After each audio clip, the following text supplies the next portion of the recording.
Okay, welcome back to the next lecture. This is the last one before we get into the nitty gritty, getting down and dirty and into the course on how you can start to plan and do this. And there's a reason I've got UFC fighting happening here, because I'm going to talk to you about a student of mine that came for a one-on-one consultation with me. He knew he wanted to start a YouTube channel. He wanted to treat it completely like a business, but he wasn't 100% sure on what to make a channel about. So he came and spoke to me and we went through, we had a 1-hour chat initially, and we went through exactly how YouTube works, look for gaps in the market, his own interests. And at first he came to the idea of doing, you know, those videos that have like speeches, really good motivational speeches from people, and they can either be sports star, business, and then it has a montage of shots over the top, and people listen to them for the gym or they listen to them for motivation within their business, their life. At first he wanted to make that, and when he did research, but it soon came apparent that he had a passion. And this is a big deal. You're going to spend a long time researching competitors, researching to find footage, obsessing over what worked, what didn't work, titles, thumbnails. If you have a passion already, then that's great. His passion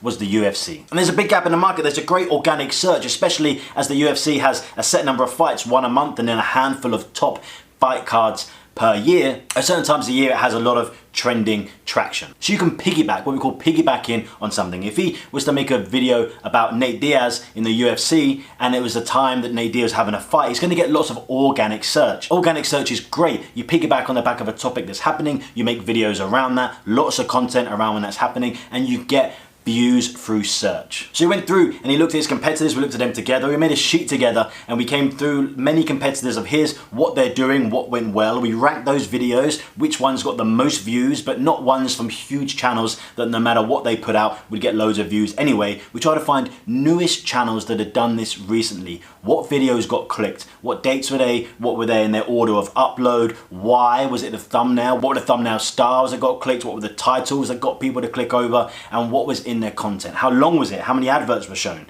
We went into all this research together, and he's now right in the starting stages. That's why I wanted to tell you about him. He's in the very first stages. He's around researching. He's got a list of 30 titles, thumbnails, content going. He's actually outsourcing everything himself. He's found someone on Fiverr that can cheaply edit his footage together. He downloads the footage, sends it over in a drive. The person edits it, puts it together like a countdown, top 10, I don't know, top 10 UFC knockouts, for example. Counts down 10, 9, 8, 7, 5, 4, 3, 2, 1. Creates a thumbnail. He uploads it, puts a title. He treats it completely as a business. Yes, there's a small cost there. He got someone to do it, but he's going to make more money when the revenue stream comes in. If he can get an American audience that has a high ad revenue, that will outdo the spend he's doing paying someone in India or Pakistan to edit his videos. He's treating it completely as a business investment. So you could have a passion yourself. Maybe you don't, and we'll work it out together in this course. And then you either want to outsource and have someone else edit this, or you can simply edit it yourself, download the footage. I'm going to show you all the different options here. So without further ado, let's get into the next section and understand first just briefly how YouTube works. Some things you may know, may not know if you've done some of your own research. I'm going to talk about my experience from having channels myself,